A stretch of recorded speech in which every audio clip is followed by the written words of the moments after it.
up 7 basketfuls of broken pieces that were left over. About 4,000 were present. After he had sent them away, he got into the boat with his disciples and went to the region of Dalmanutha. The Pharisees came and began to question Jesus. To test him, they asked him for a sign from heaven.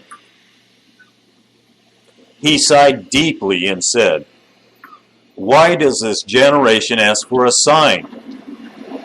Truly, I tell you, no sign will be given to it."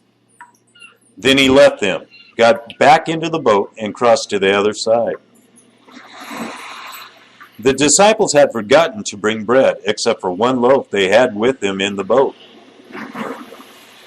"Be careful," Jesus warned them. "Watch out for the yeast of the Pharisees and that of Herod."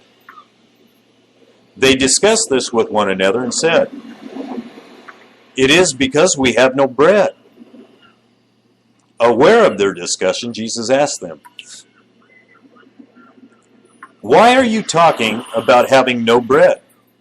Do you still not see or understand? Are your hearts hardened? Do you have eyes but fail to see, and ears but fail to hear? And don't you remember?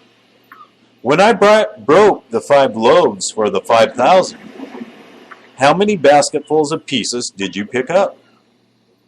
12, they replied. "And when I broke the 7 loaves for the 4,000, how many basketfuls of pieces did you pick up?" They answered, 7. He said to them, "Do you still not understand?" They came to Bethsaida, and some people brought a blind man and begged Jesus to touch him. He took the blind man by the hand and led him outside the village. When he had spit on the man's eyes and put his hands on him, Jesus asked, "Do you see anything?" He looked up and said, "I see people, but they look like trees walking around." Once more, Jesus put his hands on the man's eyes. Then his eyes were opened, his sight was restored, and he saw everything clearly. Jesus sent him home, saying, "Don't even go into the village."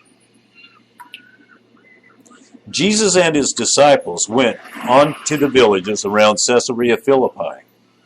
On the way, he asked them, "Who do people say I am?" They replied, "Some say John the Baptist, others say Elijah, and still others one of the prophets." "But what about you?" he asked.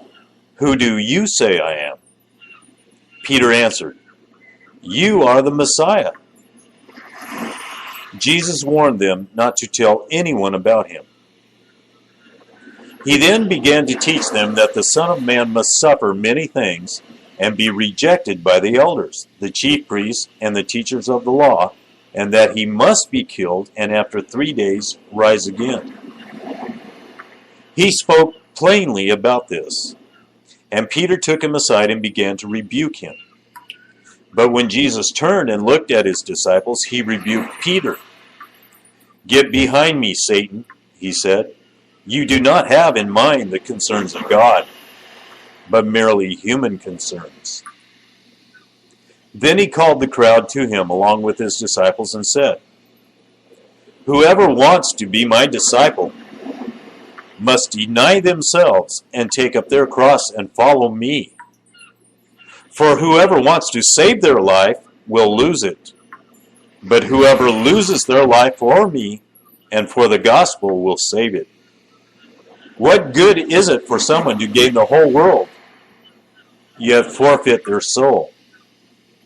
Or what can anyone give in exchange for their soul?